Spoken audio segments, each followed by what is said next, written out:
Tunamwomba Allah jalla jalaluhu kama alivyotukusanya katika nyumba yake atukusanye kesho peponi pamoja na bwana mtume Muhammad. Tunamshukuru Allah Maulana kwa kutujalia kupata nafasi nyingine ya kuiona Ramadhani ya mwaka 1445 na kuiona Ramadhani ya mwaka 2024 miladia, si kwa ujanja wetu wala si kwa nguvu zetu. Hii ni taufiki ya Allah, na pengine Allah subhanahu wa ta'ala miongoni mwetu ametupa kama nafasi yetu ya mwisho kabla hatujaondoka katika hii dunia. Inawezekana kabisa ikawa hii ni Ramadhani yetu ya mwisho, kama wenzetu ambao walitarajia kufunga na sisi lakini wameshatangulia, na hilo halina mmoja. Al-a'maru kulluha biyadillah, umri anaujua Mwenyezi Mungu subhanahu wa ta'ala. Kwa hiyo kama sisi tumebahatika kuwa na Ramadhani nyingine miongoni mwa Ramadhani ambazo miongoni mwa sifa zilizopewa Ramadhani hizo ni takfiru sayiat, ni kifutio cha madhambi tunayoyatenda. Ramadhanu ila Ramadhana kafaratun lima bainahuma idha ijtunibatil kabair, kama alivyosema mtukufu wa daraja bwana mtume Muhammad. Ramadhani mpaka Ramadhani nyingine ni sababu ya mtu kufutiwa dhambi zake ikiwa atajiepusha na makosa na madhambi makubwa.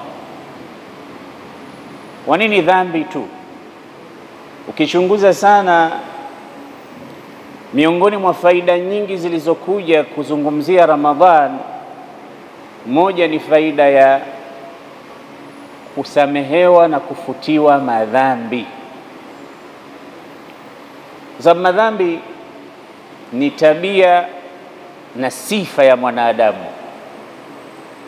Katika vitu vingi unavyovichuma we mwanadamu, basi nadhani dhambi zitakuwa zinaongoza.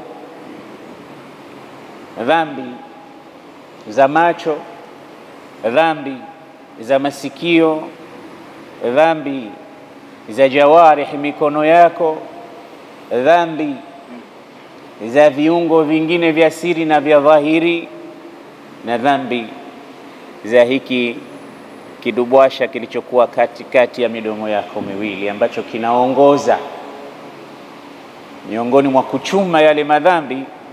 Basi huyu ndo mwenyekiti. Ulimi watu wametunga vitabu kwa vitabu kuhusu kuelezea maafa yake. Basi Mwenyezi Mungu anakuletea misimu ya kheri kama hii kwa ajili ya kukusamehe madhambi yako. Ndio maana katika hadithi sahihi Allah anasema, man sama ramadhana imanan wahtisaban ghufira lahu ma taqaddama min dhanbi, atakayefunga Ramadhani akiwa na imani na kuamini kwamba hii ni amri ya Allah na ni lazima kwake na Mwenyezi Mungu amemkalifisha, wahtisaban, na akataraji thawabu kwake yeye tu, si kwa mwingine yoyote, ghufira lahu ma taqaddama min dhanbi, mtu huyo atasamehewa makosa yake yaliyotangulia, dhambi zake zote zitafutwa. Mwenyezi Mungu tujalie miongoni mwa hao watakaosamehewa madhambi yao. Kwa nini hakusema jambo lingine? Mtume akasema tu dhambi, man sama ramadhana imanan wahtisaban ghufira lahu ma taqaddama min dhanbi. Tena hadithi hii ina vitu vitatu: man qama lailatal qadr. Mambo matatu haya: mwenye kufunga, mwenye kusimama usiku akasali tarawih, mwenye kusimama akasali qiyamul layl, mwenye kusimama akasali katika siku ya Lailatul Qadri. Ibada tatu hizi zote kasema ghufira lahu ma taqaddama min dhanbi, ghufira lahu ma taqaddama min dhanbi, ghufira lahu ma taqaddama min dhanbi. Huyo atasamehewa miongoni mwa madhambi yake yaliyotangulia. Ya Rab, tujalie miongoni mwa wale watakaosamehewa katika mwezi huu mtukufu wa Ramadhani.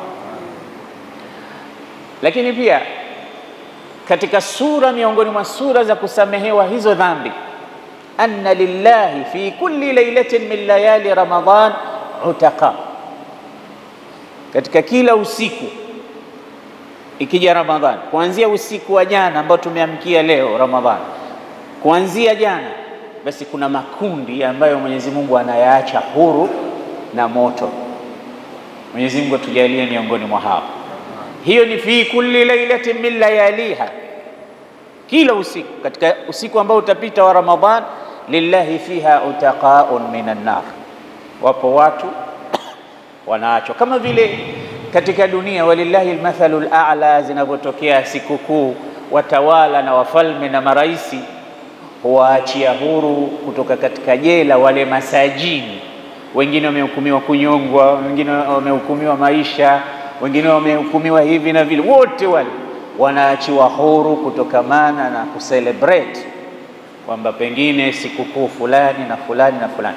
Kwa celebration yetu sisi kama Ramadhan, Malikul Muluk alladhi huwa Allah anawaachia huru kila usiku ujao katika nyusiku za Ramadhan waja wake.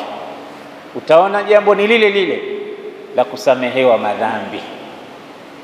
Lakini pia picha nyingine kama hiyo ya kusamehewa madhambi, Mtume alikuwa anapanda katika mimbari yake, wakamsikia waumini akisema amin amin amin mara 3 bila ya kumsikia muombaji dua, tukio ambalo liliwashangaza wengi.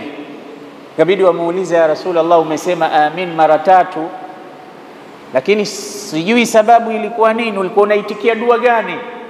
Mtume akawaambia sababu yake, atani Jibril. Amin zile ilikuwa ni dua ya Jibril.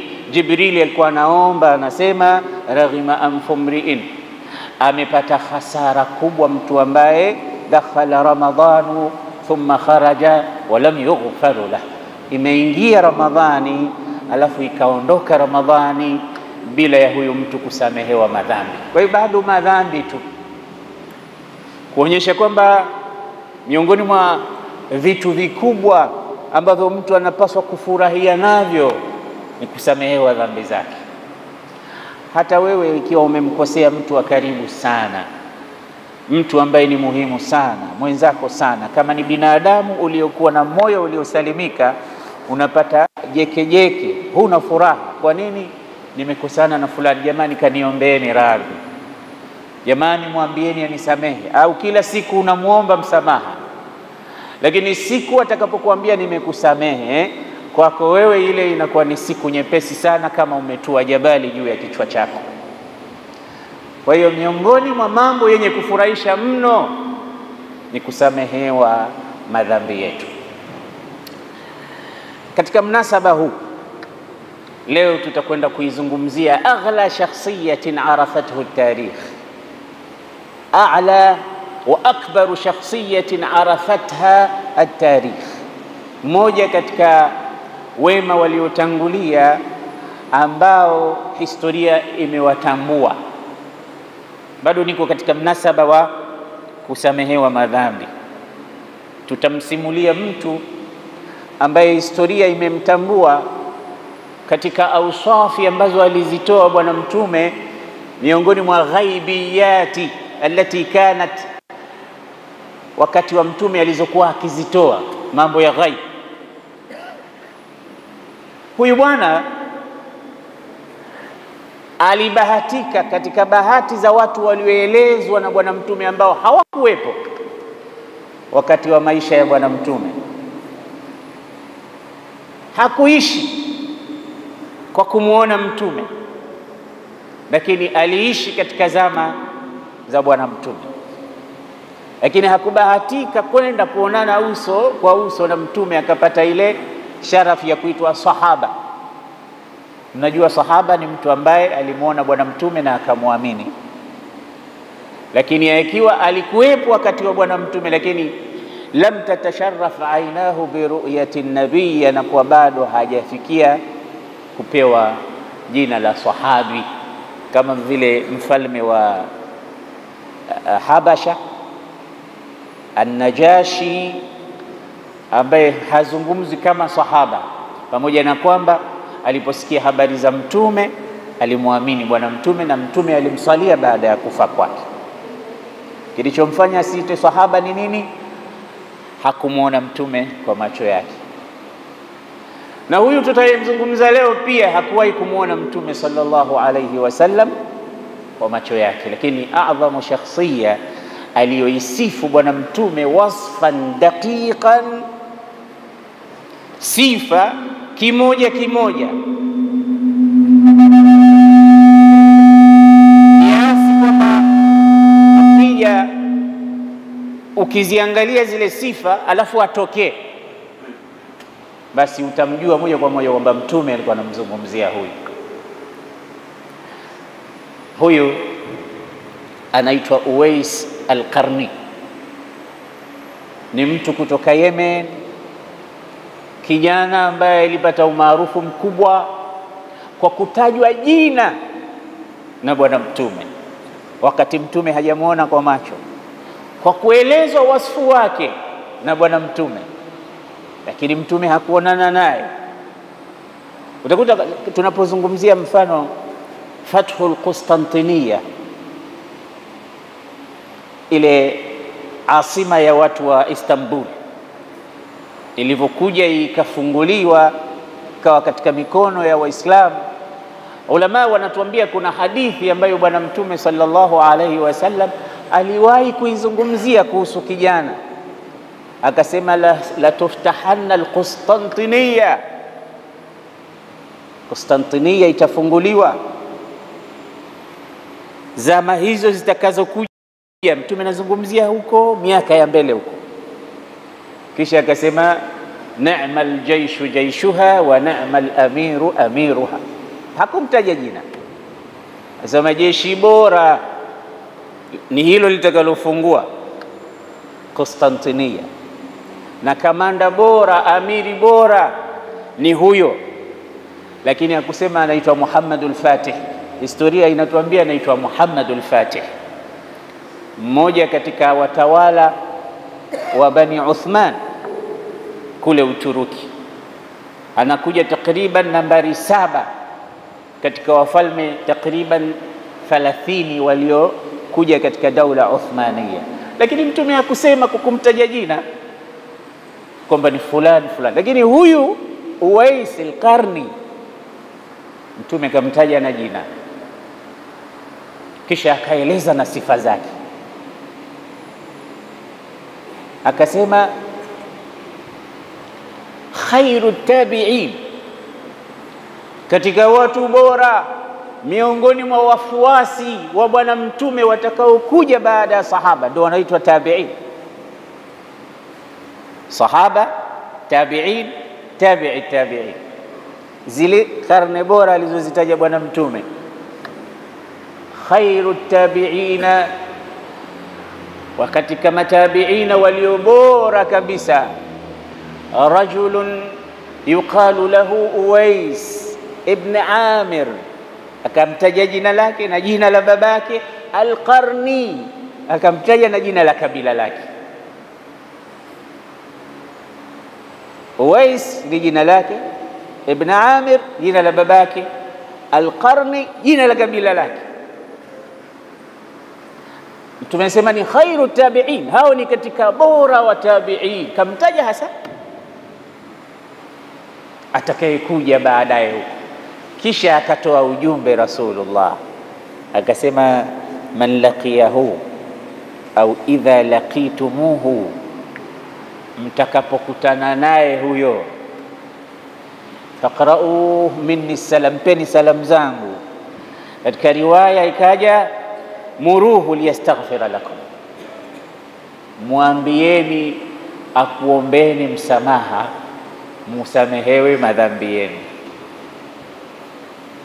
Angalia huyu bwana anayetajwa na Bwana Mtume sallallahu alaihi wasallam na sifa alizopewa, lakini mwisho kibwagizo alichokimalizia Bwana Mtume kwamba jambo muhimu, huyo mtu atakuwa ni katika wale watu ambao ni mujabu da'wa, wenye kukubaliwa dua zao haraka haraka. Lau aqsama, ikaja katika baadhi ya riwayat, lau aqsama ala Allahi la abarrahu, ni katika wale ambao dua zake hazitupwi. Akiapa kitu chochote Mwenyezi Mungu anamsadikisha kiapo chake, yani dua zake atakazosema Mwenyezi Mungu anamtakabalia. Rasulullah sallallahu alayhi wasallam alipozungumza maneno haya alikuwa na masahaba zake wakiwemo Umar ibn al-Khattab. Umar ibn al-Khattab alipoisikia hadithi hii, kana yatarakabu amdadan min al-Yaman, kila siku alikuwa akisubiri ile misafara ya watu kutoka Yemen. Kila anayekuja anawauliza, afikum ahadun min qarn? Swala lake lilikuwa ni hilo. Wakija jamaat kutoka Yemen, swali lake ni moja tu, je, katika haya makundi yaliyofika yuko mtu kutoka katika kabila la Qarn? Wale wanasema la, wanaondoka. Ukija msafara mwingine, afikum rajulun min Qarn? Yuko yoyote kutoka katika watu wa karne wa kabila hili katika msafara huu? Wanasema la. Linakuja kundi lingine, afikum ahadun min Qarn? Kila kundi analiuliza. Hii yote ni Umar kumtafuta huyo mtu ambaye Mtume sallallahu alaihi wasallam amemsifu. Anasema hatta jaat Qarn, mpaka siku miongoni mwa masiku kabila la Qarn likafika katika mji wa Madina. Umar ibn al-Khattab akakutana nalo. Alipoliuliza swala lile lile, afikum ahadun min Qarn? Qalu na'am. Akasema leo nimepata nilichokuwa nikikitafuta. Sasa kabila ni hili, je, yule mtu yupo? Akawauliza, afikum Uwaisul Qarni? Yupo Uwais katika nyinyi? Wakasema hayupo Uwais. Kabila kalipata lakini Uwais hayupo. Angalia watu wanavyochimba na kushughulika na kutafuta vitu ghali na nafisi. Unajua anachokitafuta Umar ibn Khattab ni kitu gani? Anamtafuta, akimpata tu anamwambia niombee dua, niombee msamaha kwa Allah subhanahu wa ta'ala. Yani wewe na mimi tunamjua Umar anaitwa Al-Faruq, alafu tunamjua Umar kama ahadul mubashirina bil janna.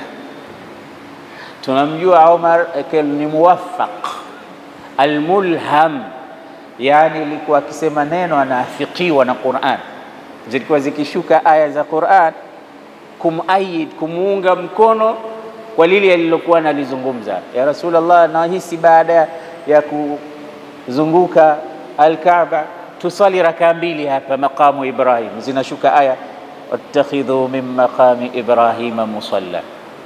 Ya Rasulullah, nyumbani kwako kunaingia wema na waovu, wake zako wangekuwa na vazi special la hijab, zinashuka aya za hijab. Ya Rasul, yani alikuwa ni muwafaq. Zaidi hayo, Mtume anamwambia shetani hakamati njia ambayo umekamata wewe Umar. Sifa zote hizi ingelikuwa tumepewa mmoja miongoni mwetu sisi hapa, ingekuwaje? Yani hata kuswali ungekuwa huji tena msema, nyinyi jipigeni na majamvi, mimi kesho mtaniona peponi na kunywa supu, kwa sababu Mtume kisha nibashiria. Mtaniweza wapi mimi sio mwenzenu. Hakuna aliyebashiriwa hapo. Utasikia huko mitaani namna watu wanavyojitapa.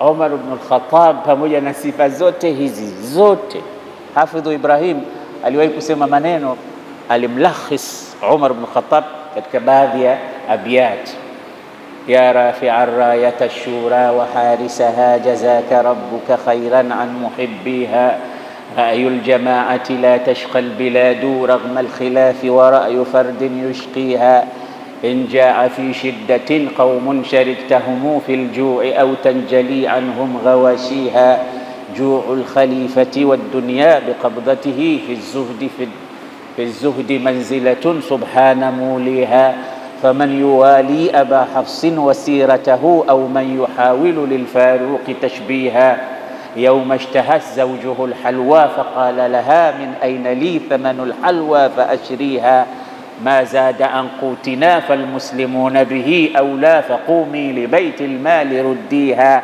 لقد كنت أعدى أعاديها فصرت بفضل ربك حسنا من أعاديها.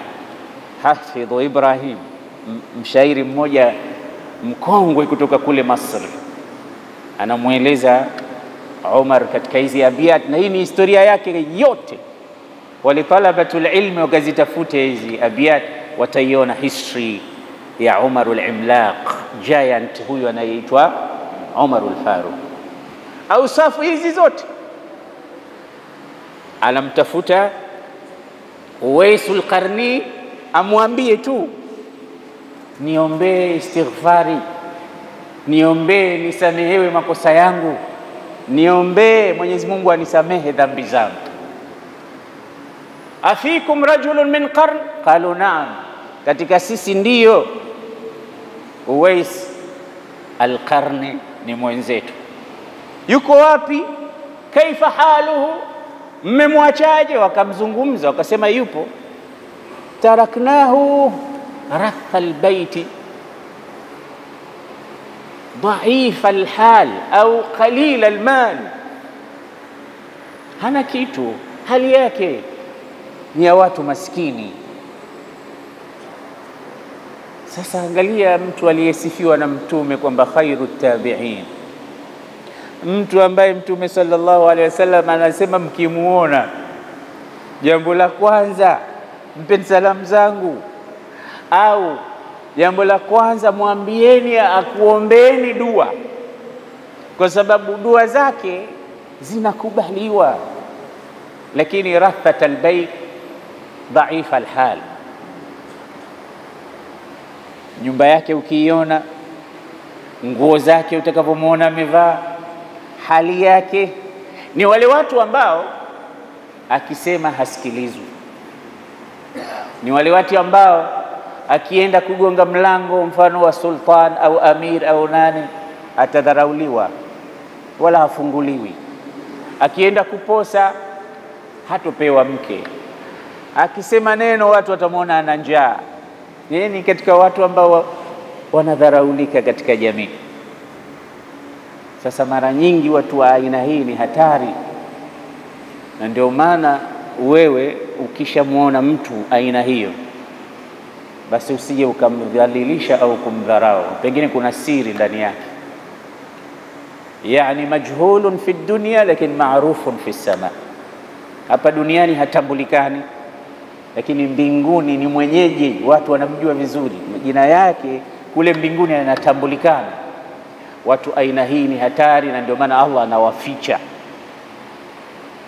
Anasema mmoja katika ulama, Allah anamficha wali wake, rafiki yake, ili Muislamu asiwadharau Waislamu wenzake.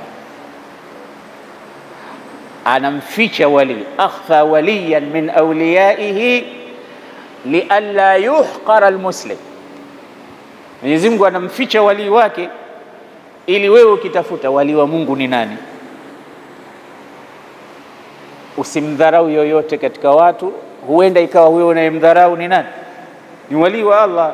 Ndio maana unatakiwa uwa respect wote. Unayemuona kwako ni wali, unayemuona si wali, wote wa respect, kwa sababu huenda yule unayemdharau akawa ndio wali. Na Mwenyezi Mungu anasema man aada li waliyan faqad adhantuhu bil harb, mwenye kumpiga vita wali wangu nimetangaza vita naye. Mtu huyo ukimdharau, ina maana umeshatangaza vita na Allah. Wapo miongoni mwa watu, kwa hiyo miongoni mwa vitu vilivyofichwa, kama vile alivyouficha usiku wa Lailatul Qadri Mwenyezi Mungu, ili uhangaike kutafuta katika Ramadhani nzima, usije ukadharau. Ndivyo vile alivyofichwa wali wa Allah katika watu wake. Sasa miongoni mwetu hapa mitaani kwetu, huenda yule tunayemwona hafai, dhaifu, mnyonge, wa motoni, kumbe yule ndo wali wa Allah. Wallahi la, kwa sababu ya usafi ambazo tunaziona kwenye macho yake. Kwa hiyo usijaji kitabu kwa kadha yake tu, utakuja kuumia kuwadharau watu wengine. Kuna watu muhimu Mwenyezi Mungu anakuletea, lakini hujui wanasema nini wakiwa wao na Allah Subhanahu wa Ta'ala. Hujui matendo yao wanapokuwa wao na Allah Subhanahu wa Ta'ala. Awais al-Qarni au Uwais al-Qarni alikuwa miongoni mwa watu aina hiyo. Hata mudikani, mnyonge wa Mungu, watu wanamuona hohe hahe, rathat albayt, faqiran. Akamwambia tumemwacha hivyo. Lakini watu wakaona, kwani Umar anamuuliza? Umar akiuliza mtu, ujue huyo mtu kuna mambo. Alikuwa na compete Umar, yusabiqu Abu Bakr, mpaka akakiri mwenyewe, anasema wallahi ma sabaqtu Aba Bakrin fi shay'in illa sabaqani, sikuwahi kushindana na Abu Bakari katika jambo isipokuwa alikuwa ananishinda.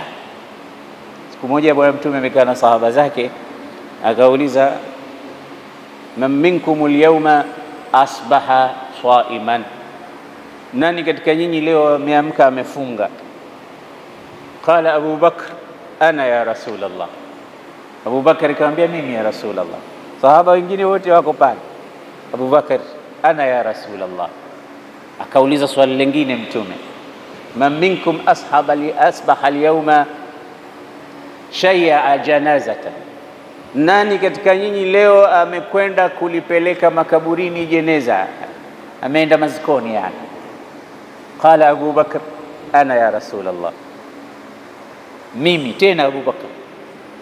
Mtume akauliza swali la tatu, man minkum aada al-yawma maridan, nani katika nyinyi leo amekwenda kumkagua na kumzuru mgonjwa?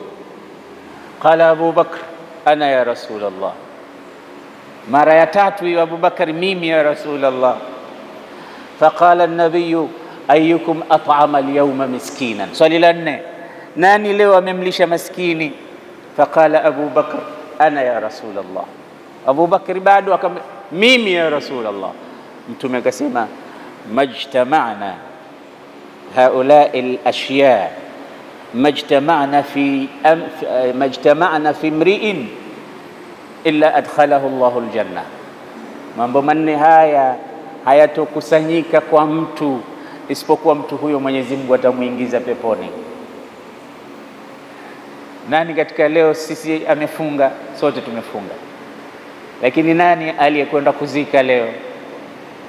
Kuna mtu miongoni mwenu amezika leo? Sheikh Rashid amezika, mashaallah, bahati yako.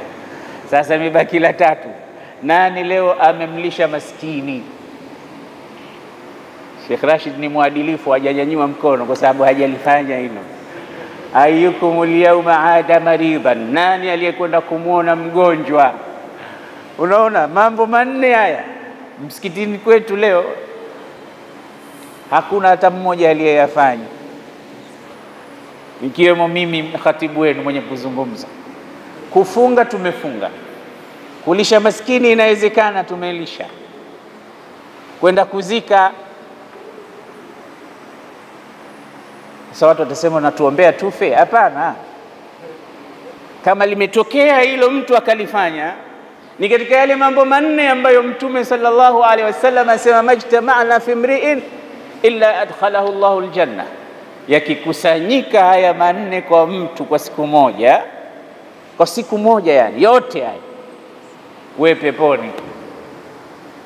lakini ni ngumu kukusanyika. Basi katika haya mambo kama haya Umar alikuwa akishindwa, kila Abu Bakr yeye yuko mbele tu. Kuna khairi fulani utamwona Abu Bakr yuko mbele. Sema mpaka amekata tamaa, ma sabaqtuhu fi shay'in illa sabaqan. Sasa hili la Uwaisul Qarni, makundi yanakuja kutoka Yemen, anaangalia. Na Yemen ndugu zangu ni nchi iliyoombewa. Mtume anasema atakum ahlul Yaman araqu afidatan wa alyanu quluban, wamekujilieni watu kutoka Yemen, watu wenye nyoyo zilizokuwa tukufu, watu waliokuwa na nafsi ambazo ni njema zilizotakaswa. Angalia sifa walizopewa watu wa Yemen. Kisha Mtume anasema al-imanu yaman wal hikmatu yamaniya, imani kwao ni Yemen na hikma kwao ni Yemen. Na miongoni mwa hao watu ambao Mtume anasema mkimuona muombeeni dua, rajulun min ahli al-Yaman. Na huko ndiko lilotoka kabila la Jurhum katika watu wa Saba, likahamia mpaka Makka. Nabii Ismaili akaoa kutoka kwao, na ndilo kabila ambalo alitoka bwana Mtume Muhammad sallallahu alaihi wasallam. Kwa hiyo hata Mtume asili yake huko. Kwa hiyo Arabu wengi asili yao huko, au kama sio wote. Hikma inatoka huko, na huyu bwana Uwaisul Qarni anatoka huko. Umar ibn al-Khattab mpaka akaja akabahatika sasa siku ya kukutana na Uwaisul Qarni. Ile misafara inayokuja, angalia tena, Mtume amekufa, Abu Bakr amekufa, hawa wote wamekufa, Uwais hajaja. Ina maana hakupata hata suhba, hakuhama akapata hijra. Na alikuwa katika nyakati hizo, wakati Mtume yupo alikuwepo. Kilichokuwa kinamzuia ni nini? Mtashangaa hizi daraja zote alizozipata Uwaisul Qarni, pamoja na uchamungu wake na uwalii wake, kulikuwa kuna jambo ndilo lililomfanya achelewe kuja kumuona Mtume mpaka Mtume amekufa hajaonana naye. Lakini Mtume kaletewa report na Jibril kuhusu wema wa Uwaisul Qarni. Alikuwa anamuuguza mama yake, babake amekufa akiwa mdogo, yuko na mama, na mama anampenda sana. Alikuwa hataki kumwacha mama peke yake, na mama hataki kulishwa kukaa na mtu yoyote zaidi yake. Akasema mimi siondoki mpaka nihakikishe mama yangu nimemhitimisha. Sasa katika auswafi alizozitaja Mtume kuwatajia masahaba, wanasema kana lahu walida wa kana biha bar. Uwais alikuwa na mama. Katika auswafi alizowapa masahaba, ana mama yake huyu, lakini sio mama tu bure bure, ni mtenda wema kwa mama yake. Na ndicho kilichomzuia mpaka leo hajafika huko Madina, nikiondoka mama nitamwacha na nani? Enyi vijana ambao ukipata safari ya kazi, safari ya dunia, safari ya masomo, safari ya kwenda kokote kule, unasema mama bwana potelea mbali, hii dili niliyoipata lia mpaka ugaregare, mimi siachi hii na kufa nayo. Unaondoka, unamwacha mama analia machozi. Kwani vijana hao hawapo? Kazi, dili, biashara, chochote kile utakachokizungumza, hicho kitu na bwana Mtume, nani bora? Mtume Muhammad sallallahu alaihi wasallam. Basi Uwais, kwa sababu anajua taalim za dini kumuhusu mama, anajua Mtume kausia nini kuhusu mama. Watu walikuwa akija wanasema, ya Rasulullah, nataka kujiunga katika wanajeshi watakao kwenda katika jihad. Anamuuliza, mama yako yuko hai? Wazee wako wako hai? Ndio. Nenda kafanya jihadi yako, kukaa na wazee wako vizuri. Nayo hiyo ni jihad. Mmoja anakuja na tatarika, anambia Rasulullah, nimefanya dhambi, nataka kuomba msamaha. Anamuuliza, mama yako yuko hai? Mama yangu kishakufa ya Rasulullah. Halo yako yupo? Yupo ya Rasulullah. Nenda kamfanyie wema kama unavyomfanyia mama yako, utasamehewa madhambi yako.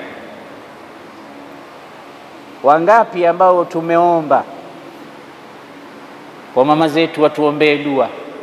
Wangapi tumefanya wema mpaka tukasamehewa makosa kwa wazee wetu? Kama mama hayupo, mahalo tunawaangaliaje?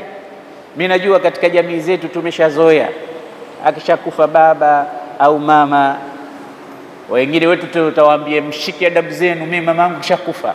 Tena hao ni maloo zako, ni mashangazi zako, utawaambia yule nilikuwa nikimheshimu hayupo tena, mimi sasa hivi simtambui yoyote. Na kheri akisema simtambui yoyote, anaweza akasema simtambui mbwa yoyote.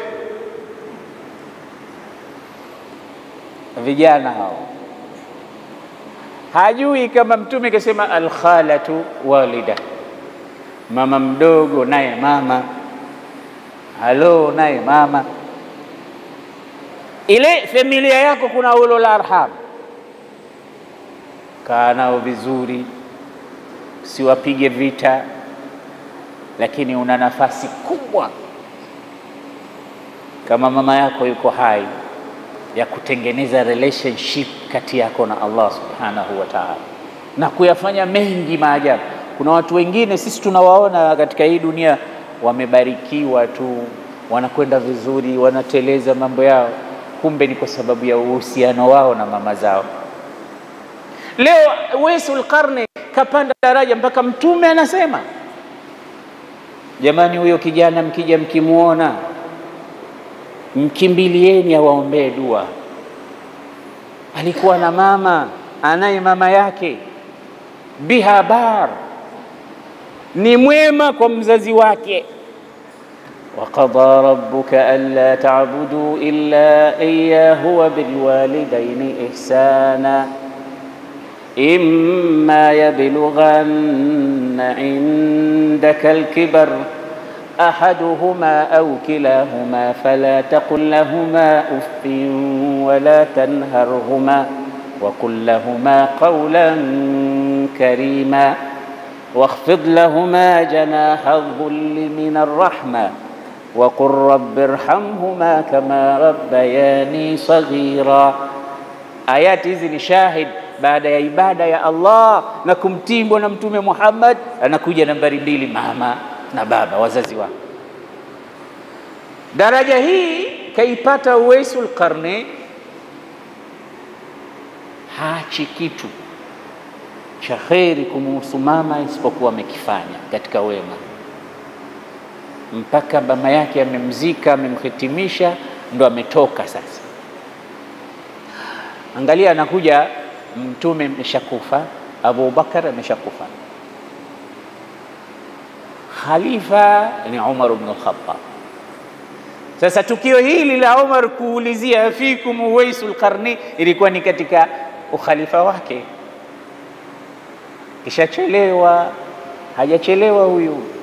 Mtume kamtambua hata hajaja. Mtume kambashiria kheri hata hajafika, kutokamana na yale alikuwa akiyafanya kule.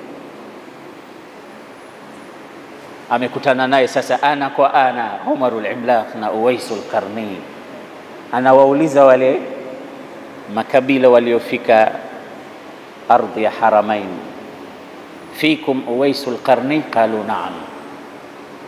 Yule pale na ukimtizama kweli unaona, unajua mara nyingine mtu akisikia jambo alafu aje aone kwa macho yake. Mimi nilikuwa nafikiria ni jitu kubwa, anakuambia. Wakikusikia sikia wanakuimagine. Mimi na sahibi yangu mmoja, wakati ule tulipokuwa tunafanya da'wa, hakuna video, ni audio zile, nasikia kaseti. Akaja akasikia sauti yangu alipokuja kuniona live, asema mimi nilikuwa nafikiria ni jitu moja kubwa, alafu mfupi sana, alafu anatembea na bakora, alafu mzee, kumbe wewe ndio Uthman Maalim. Yani imagination yako inakuja kutokana na vile unavyoona mwenyewe. Sasa ukija ukimuona yule mtu aliyesifiwa, ndio huyu. Image yoyote unayopewa inatengezwa. Hata mji, ukiambia mji fulani, basi huwa unautengeza mwenyewe ule mji. Hata pepo ambayo tunaambiwa kuna pepo huko, wengi wetu wanaanza kuimagine labda iko kama hivi. Ukiona picha kwenye television sasa, tumekaa kama peponi. Unajuaje? Lakini miongoni mwa mambo yaliyokuwa ya ajabu mno, Mwenyezi Mungu anasema a'adadtu li'ibadi as-salihin ma la aynun ra'at wala udhunun sami'at wala khatara ala qalbi bashar. Yani hiyo pepo hata imagination za watu hazijawahi kuimagine. Hakuna kabisa mtu aliyewahi kuwaza kwamba pepo iko hivi kwa uzuri uliokuwa, kwa sababu tabia zetu ni za kuwaza waza. Sasa ukiwaza pepo ujue wa kullu ma khatara bibalika faljannatu khilafu dhalika, kila lililopita katika moyo wako kuhusu pepo, pepo iko kinyume na hivyo, sivyo hivyo ilivyo, na kutoa wasiwasi na kuondoa shaka kwamba waza utakavyowaza, fikiria utakavyofikiria. Hujazuiwa kufikiria, fikiria kwamba pepo iko hivi, lakini sivyo ilivyo, iko tofauti. Na wengine wanamfikiria mpaka Mungu alivyo. Fikiria utakavyofikiria, lakini sivyo hivyo alivyo, kwa sababu la shabiha lahu la mathila lahu, hana mfano Allah. Qul huwa Allahu ahad Allahu samad lam yalid wa lam yulad wa lam yakul lahu kufuwan ahad. Hakuna kitu kinachofanana naye, wala hakuna mtu anayefanana naye. Kwa hiyo fikirie sana kumhusu Mwenyezi Mungu, fikiria utenda kazi wake. Inna fi khalqi samawati wal ard wa ikhtilafi al-layli wan nahar la ayatin li ulil albab alladhina yadhkuruna Allaha qiyaman wa qu'udan wa ala junubihim wa yatafakkaruna fi madha fi khalqi samawati wal ard la yatafakkaruna fillah. Hawamfikiri Mungu wakaanza kumtafuta yuko vipi, alitoka wapi, kaumbwa na nani. Utakwenda kukufuru. Wa yatafakkaruna fi khalqi samawati wal ard. Ukishakusemaje rabbana ma khalaqta hadha batilan subhanaka faqina adhaban nar. Ya Rabb, hukuumba hizi mbingu na ardhi bure bure. Zote zinaonyesha quwwatullah. Angalia, 7 samawatin shidada qawiya, na ardhi zake na atmosphere unayoiona na galaxy zake na ilmu ambazo tunafundishwa kuhusu utendakazi na ulimwengu alioumba Allah subhanahu wa ta'ala. Yote hii in dallat ala shay'in fa inma tadulluka ala azamatillah, utukufu na ukubwa wa Allah subhanahu wa ta'ala. Sasa Umar ibn Khattab akamuona. Sikiliza alivyomuona, akamuuliza anta Uwaisul Qarni, anta Uwais, wendo Uwais? Akamwambia naam. Al-Qarni, kabila kutoka Qarni? Akamwambia naam. Ibn Amir, wewe ndo Ibn Amir baba yako? Naam. Sasa sikiliza auswafu nyingine alizompa bwana Mtume Muhammad. Asema kana bihi barasun fadaa Allah wa adhhaba Allah barasahu.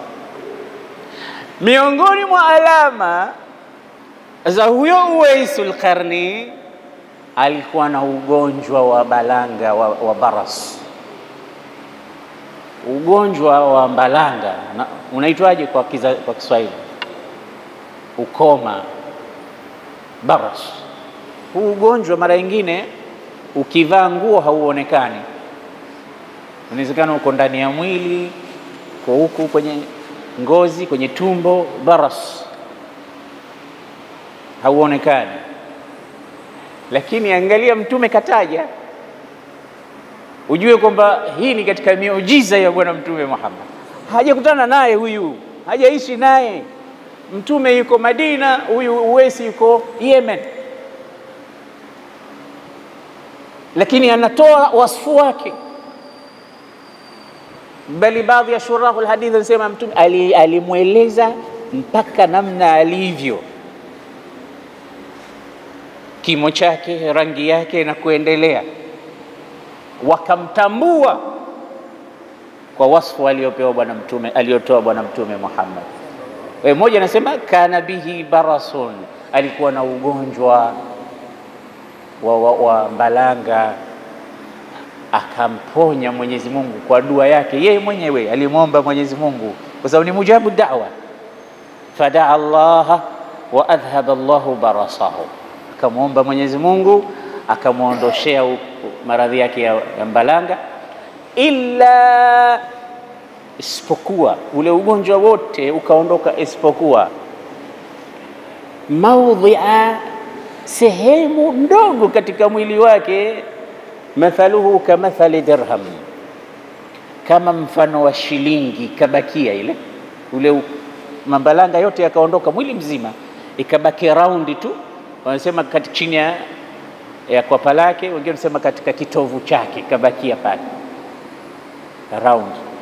Na shurahu wengine wa hadithi wanasema mwenyewe Uwaisul Qarni kamwomba Mwenyezi Mungu akisema, ya Rabb, niondoshee haya maradhi, nibakishie kidogo, hicho kidogo kiwe kinanikumbusha mimi natoka wapi. Nikiona pale pahali nakumbuka kwamba mimi sikuwa hivi. Unajua kuna wengine wanasahau. Unaweza ukawa wewe Mwenyezi Mungu amekupa neema, baada ya kustruggle kweli kweli, umekwenda mbali sana kutafuta, lakini umekosa. Umekula visivyoliwa kwa sababu ya njaa, umelala pasipolalwa kwa sababu ya njaa, umeishi pahala ambapo wengine wakija, lakini ukaja ukawa mtu kweli kweli. Sasa watu wote wanatamani kuwa kama wewe. Sasa usisahau ulikotoka, usisahau, usiwe kama wale watu watatu wale.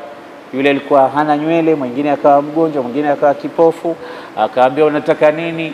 Akasema mimi nataka mbuzi, mwingine akasema nataka ng'ombe, mwingine akasema nataka ngamia, wakapewa. Baadaye malaika yule akaja akamwambia mimi ni maskini, kaja katika njia nyingine, safari zangu zimeharibika, niunganisheni jamani nifike. Kaenda kwa yule aliyepewa ngamia, ngambia nipe ngamia mmoja. Akamwambia bwana, mambo mengi, madeni, mali, watoto. Akamwambia mimi mbona kama nakujua wewe, si zamani wewe ulikuwa huna nywele Mungu akakupa, ulikuwa ni maskini Mungu akakupa, mbona nakujua? Akamwambia we unanijua wapi we, acha mchezo, hii mali nimeirithi kabiran an kabiri, kutoka kwa babu na babu wa babu yangu, tumeachiwa na wazee. Anasema na uongo, huyu mwenzenu kasahau alikotoka. Akamwambia basi ikiwa ni mkweli Mungu atakubariki, lakini kama ni muongo we utarudi kule kule ulikotoka. Aji kama yule ni malaika, Mwenyezi Mungu amewaficha hao. Na kweli akiondoka tu yule ngamia wakaanza kufa mmoja baada ya mmoja, kipara chake kikarudi kama zamani kinang'ara vile vile, akawa fukara vile vile, akarudi katika hali ya zamani. Na mwenzake alikuwa na maradhi ya ukoma na mbalanga, akarudi vile vile. Lakini yupo mmoja yule alikuwa ni kipofu, haoni. Yule alipata mbuzi, alipokuja kuombwa akasema bwana, hajamaliza neno, anamwambia sikiliza ndugu yangu, mimi mwenyewe nilikuwa sina chochote. Kwanza Mungu alinijalia mimi nilikuwa sioni, Mungu akanirudishia macho yangu, sasa hivi naona tena. Mimi nilikuwa fukara, Mungu akanitajirisha. Wewe usiniambie unataka ngapi, angalia hizi mali zangu hizi, angalia safari yako inahitaji wangapi, mbuzi hawa na kondoo hawa. chukua kiasi ambacho kitakidhi haja yako. Anamwambia mwenyewe, chukua, nenda. Unafikiri nasahau mimi nilikotoka? Chukua, nenda. Yule bwana akamwambia, basi barakallahu fi malik, Mungu akubariki katika mali yako, mimi sitaki chochote. Mmejaribiwa, mmetahiniwa wewe na wenzako wamefeli, na mimi naona kuna wengi wanafeli. Hawataki hata kutajiwa historia zao zile zamani, wakaambiwa wewe ulikuwa unalala chini. Wewe sema, wewe nani? Wewe shika adabu yako. Wewe ulikuwa unabeba maandazi, wewe shika adabu yako. Wewe ulikuwa unalisha ng'ombe, wewe una adabu nini? Baba yako haja kufundisha adabu? Hataki hata kutajiwa yale yaliyopita. Ataka eti aambiwe kazaliwa akiwa tajiri vile vile. Ulikuwa fukara, sema hadithia. Pia utakuwa unawafundisha watu, kuwaonyesha kwamba Mwenyezi Mungu ana utenda kazi wake, wa yadullah ta'malu fil khafa. Naam, qulillahumma malikal mulki tu'til mulka man tasha wa tanzi'ul mulka mimman tasha wa tu'izzu man tasha wa tudhillu man tasha بيدك الخير إنك على كل شيء قدير تولج الليل في النهار وتولج النهار في الليل وتخرج الحي من الميت وتخرج الميت من الحي وترزق من تشاء بغير حساب. Huyo ndio Allah huyo. Anamweka hapa huyu, anamweka hapa yule. Anamdondosha huyu, anamnyanyua huyu, anamrufaisha huyu, anamruzuku huyu, anamnyang'anya huyu, anamuua huyu, anamleta hai huyu, anafanya kazi. Sasa wewe pia ukihadithia qissatu hayatik, historia ya maisha yako, unahadithia uwezo wa Allah. Yuko sahibu yangu mmoja haoni haya ya kusema, bwana mimi nilikuwa nauza supu, bwana mimi nilikuwa nabeba sufuria la maandazi, bwana mimi nilikuwa nimeajiriwa nalipwa mshahara shilingi 100. Anasema wazi wazi. Na yuko sahibi yangu mwingine aliwahi kuniambia, anasema sisi tulikuwa tunakula mkate mkavu bila hata ya chai. Baba alikuwa fukara sana, maskini sana, hizi mali hazinishughulishi mimi. Yani katika mamilionea, mabilionea, haoni tabu kuhusu mali wala hazungumzi kuhusu mali. Anaona ni vitu vya kupita tu, kwa sababu anakumbuka asili yake na nyuma alivyokuwa akiishi. Uwaisul Qarni kana bihi barasun fadaa Allah faadhhaba Allah barasahu illa mawdhi'an mithlu dirham. Katika tumbo lake kuna sehemu tu, mawdhi'un mithlu dirhamin, ikabakia. Umar kamuuliza, anta Uwais? Qala na'am. Min al-Yaman? Na'am. Al-Qarni? Na'am. Ibn Amir? Na'am. Laka walidak, ulikuwa na mama mzazi unamfanyia wema kweli kweli, unamfanyia ihsani? Na'am. Sasa Uwais mwenyewe anashangaa, ulikajuaje? Akamwambia, ulikuwa kana bika baras, ulikuwa una ugonjwa wa baras? Naam. Fada'auta Allah faadhhabahu Allah, ukamwomba Mungu ukaondoka? Naam. Illa mawdhi'an fi jismika mithla dirhamin? Naam. Zote kuna sehemu tu kama mfano wa shilingi imebaki? Ndio. Hii anamtajia sehemu imo ndani. Kitovu kiko wapi? Nani anakiona kitovu kile? Lakini anamueleza kwamba ipo hiyo sehemu katika mwili wako, na yule anakiri. Nani huyu? Naambia huyu ndio Umar ibn al-Khattab, Amirul Mu'minin. Amirul Mu'minin amekuja kwa mtu mdogo kama mimi, anashughulishwa haya. Ameyajuaje haya? Ameambiwa na nani mimi nilikuwa na maradhi? Na mama yangu amemjuaje? Unajua sasa hivi zama zetu hizi hayo mambo wala sio ajabu, kwa sababu kuna WhatsApp, kuna Instagram, kuna sijui nini, kuna kila aina ya vikorombwezo vya kuweza kujua habari za Marekani, mwisho wa dunia huko. Watu huko Australia unawaona live. Hapa sisi tupo hapa, kuna wengi wanashirikiana na mimi katika darasa, wanatizama, wanatuangalia, wanasikia kila tunachokizungumza. Si ajabu, zama zile hakuna kitu. Barua inaandikwa baada ya miezi ndio inafika, ndio unapata habari. Ujue haya mambo ni wahi, na ndio miujiza miongoni mwa miujiza ya Bwana Mtume Muhammad. Mtume hakuwa na miujiza moja tu kwamba Qur'an ni miujiza mikubwa, lakini kuna miujiza mingi. Moja hili, kwa sababu nani aliyempa habari Mtume kuhusu haya mambo? Jibril katumwa na nani? Allah. Ndio maana Mtume anaambiwa katika Qur'an, wama yantiqu anil hawa in huwa illa wahyun yuha allamahu shadidul quwa dhu mirratin fastawa. Hizi kaambiwa, kafunguliwa, ni wahi. Ulikuwa na mama? Ndio. Ulikuwa na maradhi ya mbalanga? Ndio. Pana sehemu pamebaki? Ndio. Asema basi, ana Umar ibn Khattab, mimi ndo huyo Umar unayemsikia. Istaghfir li, nimekuja uniombee msamaha kwa Allah.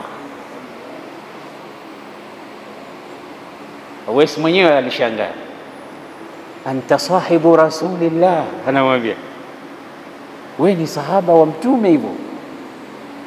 Anta aula bilistighfari li wa biduai li, wewe ni bora zaidi uniombee mimi.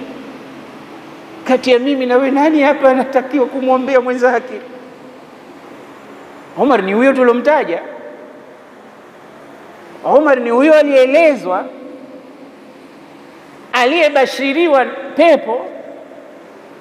Uwais anamwambia wewe ni sahaba wa Mtume, katika wanafunzi wa Mtume wewe mmoja. Tena sio wanafunzi tu, katika mawaziri wa Bwana Mtume sallallahu alaihi wasallam, makhalifa wa Bwana Mtume nambari 2 wewe. Anta aula bidua, wewe ni bora, ni aula zaidi. Mimi ni wa kuombewa na wewe, sio mimi. Umar akamwambia la, wewe, kwa sababu Mtume kasema in laqitumuhu, mkimuona Uwaisul Qarni, famuruhu an yastaghfira Allah lakum, muombeni dua, mwambieni ya kuombeeni dua, na mimi nimekuja uniombee dua. Uwais alipoambiwa hivyo akamwombea istighfar, akamwombea msamaha Umar. Angalia ndugu yangu, hii ndio ile tawadhu tunayozungumza siku zote, kujishusha. Somo ambalo limepotea katika jamii yetu. Wallahi kuna vitu tu ukivipata tawadhu kwako inakuwa mwiko. Sayyidina Qatada alikuwa akisema, man utiya malan au jamalan, Mwenyezi Mungu atakayempa mali au uzuri wa sura, au thiyaban au ilman, au Mungu akakupa mavazi mazuri au elimu, thumma lam yatawadha, kisha mtu huyo asiwe na tawadhu, asijishushe, illa kana wabalan alayhi yawm alqiyama, isipokuwa kutakuwa kuna kazi kwake siku ya kiyama kwenda peponi. Vitu vinne: malan, ilman, thiyaban, jamalan. Na hivi vitu ukiviangalia hivi ndivyo vinavyomfanya mtu akawa na takabur. Mali mpaka akasahau alikotoka, uzuri wa sura, elimu, ukawa mtu mtanashati katika mavazi yako. Mtu akikugusa kidogo kanzu yako, nini kanigusa, kanichafua. Unamna ulivyo pia unaona aibu kushake, musafa, kamata mkono wake mtu ukamwamkia. Unatembea huku umeshika pua, kwa sababu watu wengine hutaki kusikia harufu zao. Tanashati, uzuri, usafi ni kitu kinaamrishwa. Hatutakiwa Waislamu kuwa wachafu, ndio, lakini basi usiwe na takabur.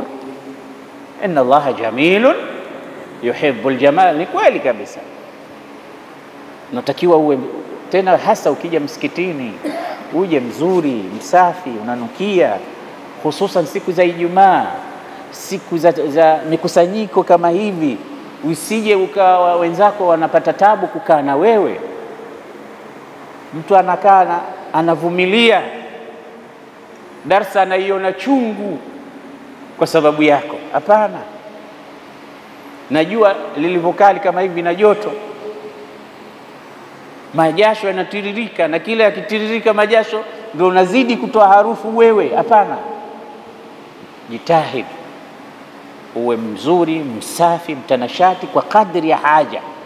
Tafuta nguo yako nzuri, katika mikusanyiko unavaa, tafuta manukato unapaka, katika kwapa zako kunakotoa majasho huko tafuta vitu vile unapaka, unakuja vizuri katika mikusanyiko, unasugua meno. Kuna watu wengine mpaka leo mke wake anamuomba talaka, lakini hajui sababu ni nini. Anasema tu, shekhe, mimi huyu hakuna mwanamke aliyobahatika kama huyu, mimi nampa kila kitu huyu, nishamjengea nyumba huyu huko, nishamnunulia gari huyu, nishamfungulia biashara huyu, anataka nini huyu? Kumbe usugui kwa hapa zako, kumbe meno yako huyasugui, kumbe kuna vitu ambavyo yeye vinamkera. Wewe umefanya makubwa kweli, lakini hivyo vimekushinda. Sasa yeye anaona tabu kuambia mume wangu piga mswaki, anaona tabu. Mume wangu koga vizuri, anaona tabu. Mume wangu hizi sifa za kufanya hivi vitu hivi mimi zinanikirihisha. Maana kuna baadhi ya vitu vinamfanya mtu anakukimbia badala ya kukukimbilia, lakini anaona tabu. Sasa na wewe vile vile kwa mkeo labda vipo hivyo vitu na wewe unaona tabu, basi mfuate mtu unayemweza, mueleze, msivunje ile ndoa. Mwambie jasho lake kama hajatumia kitu fulani atavunja ndoa. Anasema tu mimi simpi nyumba, lakini hataki kukoga. Yanatokea hayo, lakini mtu anakuwa mzito wa kusema. Hivi ni vitu vya msingi mno. Umar ibn al-Khattab anasema Mtume alituambia tukikuona utuombee dua. Waweza kumwombea dua, kumwombea istighfar bado istighfar. فقلت استغفروا ربكم إنه كان غفارا يرسل السماء عليكم مدرارا ويمددكم بأموال وبنين ويجعل لكم جنات ويجعل لكم أنهارا ما لكم لا ترجون لله وقارا. Istighfari hiyo inayofanya, na ndio maana tumewekewa katika hii Ramadhani. Bibi Aisha alipomuuliza Mtume, niseme nini mimi nikiona Lailatul Qadri au nikihisi? Sema Allahumma innaka afuwun tuhibbul afwa fa'fu anni. Istighfar bado, nisamehe ya Rabbi makosa yangu, wewe ni mwingi wa kukubali toba. Kwa hiyo tunaweza tukasema Ramadhani yote ni istighfar, ni kuomba msamaha. Umar ibn al-Khattab akamalizana na Uwais al-Qarni na akapata dua. Uwais alivorudi kwao, wanasema shurah al-hadith pale alimuuliza, nikuandikie barua, unakwenda zako Kufa kwa amiri wa Kufa, atakukirimu. Kisha jua thamani ya huyu mtu Umar, kwa hataki apate tabu. Yeye ndo president, yeye ndo khalifa, yeye ndo sultan, yeye ndo mfalme, hao wote magavana wake. Sasa chukua barua hii, ukifika Kufa katika ziara zako unazokwenda, na amejiachia, ametoka baada ya kwamba mama tena ameshamalizana naye kwa wema kabisa. Uwais chukua barua hiyo. Umar Uwais anaomba, hapana, nataka niwe kama watu wengine vile walivyo hao makundi wa watu ambao hawana isipokuwa yale waliokuwa nayo wenyewe, sitaki kitu chochote, niache niwe mmoja miongoni mwa hawa watu, niwe hivi niache. Kakataa. Subhanallah. Ukiona watu wanasifiwa, watu wanapewa awsaf, ni material ya aina yake, kisha akaondoka. Ikawa bado Umar wakija watu miaka mingine kwa anawauliza vile vile, vipi Uwais? Akaja bwana mmoja, wanasema katika ashrafu qaumin huko Yemen, ujahau qaum, watu wenye nafasi, waheshimiwa fulani hivi, makabila matukufu. Akakutana na Umar, akamuuliza, nipi habari kuhusu Uwais? Yule mtu akashtuka, manake anajua anapomtambua yeye ni mtu ana mbele ana nyuma, afu anaulizwa na mtu kama Umar. Akamwambia Umar, unamuulizia nini yule? Mtu yule ana umuhimu gani wa kuulizwa na watu kama hivi? Haja yako nini kwa yule mtu wewe? Umar akamshangaa huyu mtu, ina maana huyu mtu hamtambui Uwais. Akamwambia, thakilatka ummuk, kama kumwambia hasara yako, adrikhu, nenda haraka kamdiriki, liyastaghfira lak, kamwambie akuombe dua. Uko wapi wewe? Mzigo wa mama yako wewe ni mtu umezaliwa hasara tupu, kumbe haraka kamtafute upate. Yule bwana alivyoambiwa yale kama kabutuliwa hiyo. Huyu anaonekana si mtu wa kawaida Uwais. Alivyotoka huko akaenda akamtafuta. Wanasema shurahul hadithi, huyu mtu kwanza alikuwa akimuudhi sana Uwais, kisha alikuwa ni mtu ambaye anamdharau sana, lakini leo kapata salamu, anambia nenda tena kutoka kwa Amirul Mu'minin. Yani wewe mtu ulikuwa unambeza, kila ukipita unamtukana au unamuudhi, alafu umeenda kwa ikulu kule kwa president akakwambia fulani unamjua? Ndio. Mtu muhimu sana yule, ukitoka hapa nakupa salamu za nenda kwa. Hapo sasa ndio utajua ujui. Ndio maana unaambia usimdharau mtu. Unaweza ukaenda ukampata pahali ambapo unataka kufika pale, lakini unaona haya nitafikaje? Unayakumbuka yale maneno ulikuwa ukimwambia. Ndio maana unatakiwa mambo mengine uweke akiba. Anasema mfanya biashara mmoja aliwahi kukamatwa na makutai turuq, wakabaji wale.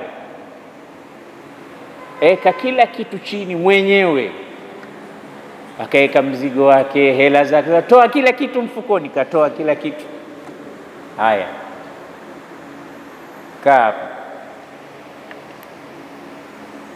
Hakika ameshatoa kila kitu, jamaa wakachukua mpaka chakula. Alikuwa na chakula chake. Unajua zamani wakisafiri watu na chakula chao.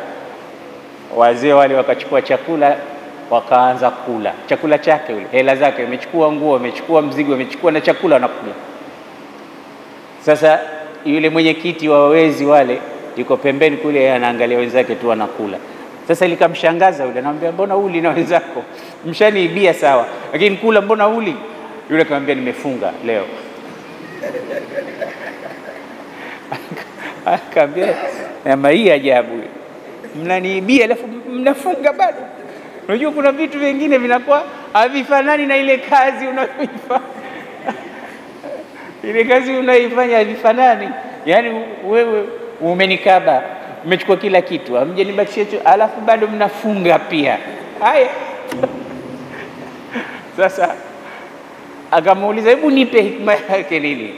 Akamwambia ndio, yote haya tunayafanya, lakini tunaweka akiba. Milango ya Mwenyezi Mungu yote tunauacha mlango mmoja wazi, wakati wote tunarudi kwa Mungu. Sasa wezi wanaweka akiba. Wewe ukiishi na wenzako, weka akiba, usigombane na mwenzako ukasema mimi sihitaji chochote wewe kutoka kwako. Ukifa wewe usiniziki, wala mimi si chochote. Kufa kutozikana. Hapana. Inawezekana ikaja siku ukamhitaji wewe, basi yeka akiba. Ahbib habibaka hauna ma asa ayakuna aduwaka yawman ma wa abghid baghidaka hauna ma sa yakuna habibaka yawman ma. Haya maneno ya hekima kweli kweli. Basi Uwaisul Qarni, yule bwana Umar akamwambia nenda tena, wahi, huyu mtu akiondoka akifa utakosa kitu muhimu kama dua. Huyu bwana akaenda, ikabidi tena akunje sura, achune uso, aende amfuate Uwaisul Qarni. Akifika tu Uwais mwenyewe akashangaa, namuona mtu ambaye zamani hana mulahaka na yeye, ana muudhi, anamkera, kaingia anampa salamu. Wa alaikum salam. Anasema jitu litastaghfir Allah li atlubu dua, nataka dua, niombee kwa Mungu anisamehe makosa. Uwais akamwambia unatoka wapi kwani? Sasa umetoka Haramaini huko, umetoka haji. Akamwambia basi wewe safari uliokwenda wewe ndio aula zaidi kuniombea mimi. Na hawa watu huwa hivyo, hata ukimwambia niombee akwambia wewe ndio wewe bora kuliko mimi. Sio yule anayejilabel akajitangaza, mkitaka mtu akupokea dua zenu ndio mimi, mkitaka mtu fulani fulani ndio mimi, mkitaka. Hapana, mimi na wewe. Wewe umetoka Maka safari kama hii, alafu unataka mimi ndio nikuombee dua? Amna, niombee wewe. Anasema hapana, wewe ndio una haki ya kuniombea dua. Alipokuwa ana insist yule bwana, wewe akamuuliza swali, akaona sio kawaida huyo, sio yule aliyemjua kwanza. Akamuuliza hal qabalta Umar, kwani wewe huko ulikotoka wewe umekutana na Umar ibn Khattab? Yule bwana akamwambia, akajua hayo yote haya anayejua ni nani? Na Umar. Na huyu mtu lazima kapitia kule. Unajua kitu fulani kikitoka, siri fulani ikiliki, na wewe hukumwambia mtu isipokuwa fulani, bila shaka utaenda kumwambia bwana, wewe siri uliitoa, kwa sababu mimi sikumwambia mtu yoyote zaidi yako wewe. Sasa yule mume, aqabalta Umar, ulishaonana na Umar huko? Akamwambia ndio. Akamwambia basi nitakuombea, lakini kwa sharti ya mambo matatu. La kwanza, usiniudhi tena, usinikere tena. Akamwambia sawa, hilo umepata, niombee. La pili, usimwambie mtu yoyote haya aliyokuambia Umar kuhusu mimi. Yani watu hawataki hata kujulikana mambo yao. Basi hilo ambalo umelisikia kwa Umar usilitaje tena, wala usimwambie mtu yoyote mwingine. Akamwambia sawa. Rawi alhadith au mazungumzo haya akiitwa Uwais ibn Jabir, akiitwa Aisar au Uyaisar ibn Jabir, kitu kama hicho katika majina ya mashurahu alhadith na wapokezi wa hizi akhbar. Yasir au Uyaisir ibn Jabir. Akawa anasema la tatu nimelisahau. Unajua wapokezi wa hadithi wengine wanakuwa wanasahau, na sisi ndo tukakosa kulijua la tatu lilikuwa nini. Kaambia hayo mawili, nasema na la tatu nimelisahau, katika kusimulia kwake akalisahau. Basi akamwambia umepata, usimwambie mtu yote mwingine na usinikere tena, usiniudhi. Akamwombea dua. Uwais huyu tarjama yake ulama utarikh wanasema alikwenda baadaye kwenda kuishi al-Kufa, Iraq. Watu wakajua habari zile za Uwaisul Qarni. Sasa kila mtu alikuwa akimuomba, akimwona niombe dua, akimwona niombe dua, fakhafa ala nafsihi, mpaka akawa anajiogopea. Hawa watu kila anayeniona nitakie dua, niombe dua, niombe istighfar. Sasa na mimi atanisamehe nani? Mimi ataniombea nani? Anasema akajiogopea nafsi yake, akapotea. Zipo baadhi ya riwayat kwamba alikufa shahid katika vita vya Siffin, vita vile katika zile fitan ambazo ziliwahi kutokea huko Siffin, vita ambavyo ni maarufu, tutakuja kuvizungumza siku nyingine. Akauawa huko. Wengine inasemekana alikwenda katika baadhi ya miji ambayo watu hawakujua amekwenda wapi na hawakumuona tena habari zake. Uwais ibn Amir al-Qarni. Mwenyezi Mungu atukusanye na mawali wake chini ya bendera ya la ilaha illa Allah, pamoja na kipenzi chetu Bwana Mtume Muhammad sallallahu alaihi wasallam.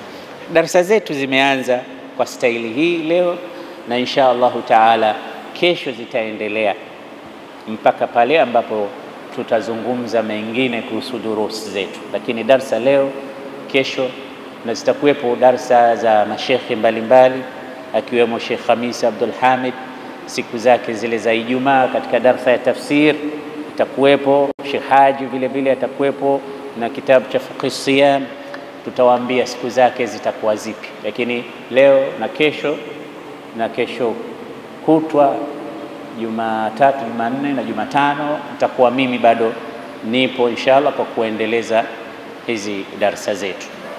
Lakini pia nawapa bishara njema,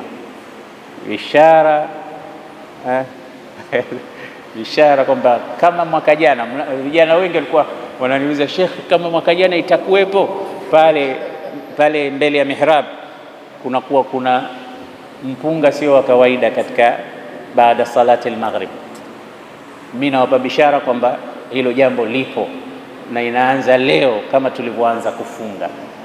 Kwa hiyo liyuballigha al-shahidu minkumul ghaiba, aliyekuwa hadhir amwambie aliyokuwa mbali. Najua hapa leo patatiririka mabodaboda kama 100 hivi, lakini hakuna neno. Wahisani wetu, ndugu zetu wamejiandaa vizuri, na inshallah tutakuwa pamoja katika iftar hapa. Hizi ni sadaka ambazo huwezi kuzipata katika miezi mingine. Mwezi wa Ramadhani una khairi zake, na miongoni mwa khairi zake hiyo neema itakao kuwepo hapa. Lakini sio kula tu, salatu tarawih uwe pamoja nasi hapa. Kama hata sio pamoja nasi, popote pale utakapokwenda, hakikisha unasali salatul qiyam, salatu tarawih, kwa sababu hii ni ibada ambayo huwezi ukaipata isipokuwa katika mwezi wa Ramadhani, na ndio tunaanza. Usipitwe na khairi kama hizi. Lakini pamoja na yote hayo, usisahau kwamba wewe mfungaji una dua ambayo hairudi. Usisahau ukawa wewe unakumbuka kula tu, kumbuka dua, lisaimi da'watun la turad. Mfungaji ana dua hairudi. Mwenyezi Mungu inshallah atutakabalie saumu zetu na ibada zetu zote. Allahumma arina al-haqqa haqqan warzuqna ittiba'a wa arina al-batila batilan warzuqna ijtinaba. Ya hayyu ya qayyum bi rahmatika nastaghith wa min 'adhabika nastajir. aslih lana sha'nana kullahu wa la takilna ila anfusina wa la ila ahadin min khalqika tarfata 'ain. يا حي يا قيوم برحمتك نستغيث. اللهم تقبل صيامنا وقيامنا وسجودنا وركوعنا وتوبتنا يا إله الأولين ويا إله الآخرين، بفضل سبحان ربك رب العزة عما يصفون، وسلام على المرسلين والحمد لله رب